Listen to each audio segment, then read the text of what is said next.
Welcome back to my channel. Chicken patties pocket ఎలా చేయాలో రండి చూపిస్తాను. ఇక్కడ నేను వచ్చేసి boneless chicken, capsicum, corn and దాంతోపాటు పచ్చిమిర్చీలు, కొద్దిగా ఆనియన్స్ తీసుకున్న తర్వాత ఒక పాన్ తీసుకొని నేను వేడెక్కించిన తర్వాత దాంట్లో కొద్దిగా ఆయిల్ వేసాను. ఇది వచ్చేసి స్విట్స్ కంపెనీ యొక్క సమోసా షీట్స్ అనమాట. మీరు దీన్ని ఎలాగ కూడా యూస్ చేసుకోవచ్చు.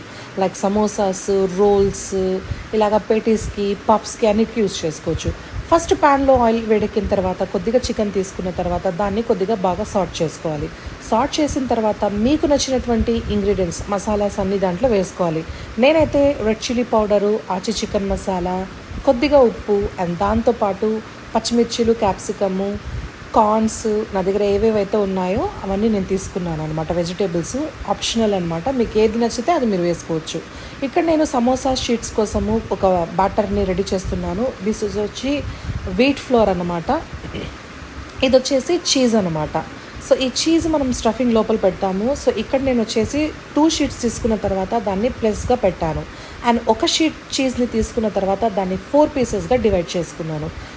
సింగిల్గా ఒక్కొక్క షీట్ దాని యొక్క ర్యాపింగ్ ఏదైతే ఉన్నిందో దాని లోపల అదేది పెట్టడం అనేది జరిగిందనమాట. సో ఎలా పెట్టాను, ఎలా స్టఫింగ్ చేశాను అనేది కూడా రండి చూపిస్తాను. సో ఫస్ట్ ఆఫ్ ఆల్ ఇలాగా 2 షీట్స్ తీసుకున్న తర్వాత ఒకటి స్ట్రైట్గా, ఒకటి వచ్చేసి క్రాస్గా పెట్టుకున్నాను. పెట్టిన తర్వాత నేను ఏదైతే స్టఫింగ్ చేశానో ఆ స్టఫింగ్ని తీసుకొని వచ్చి మిడిల్లో పెట్టానమాట. సో ఫస్ట్ ఆఫ్ ఆల్ మనకు బ్యాలెన్స్ రావడానికి లాస్ట్లో ఉండే ర్యాపర్ని తీసుకొని వచ్చి ఫోల్డ్ చేయాలి. దానికి ముందు చీజ్ కూడా పెట్టాను.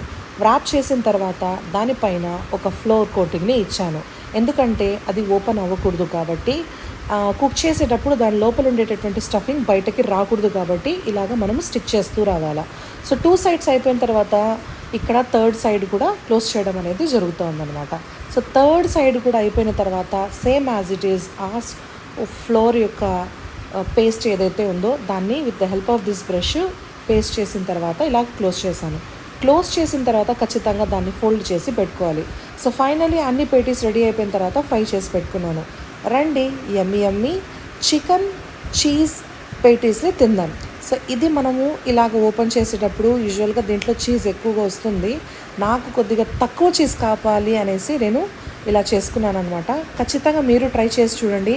చిన్నపిల్లల దగ్గర నుంచి పెద్దవాళ్ళ వరకు ఫిదా అయిపోతారండి. షార్ట్ నచ్చినట్లయితే లైక్, షేర్ అండ్ కామెంట్ చేయడం మర్చిపోవద్దండి.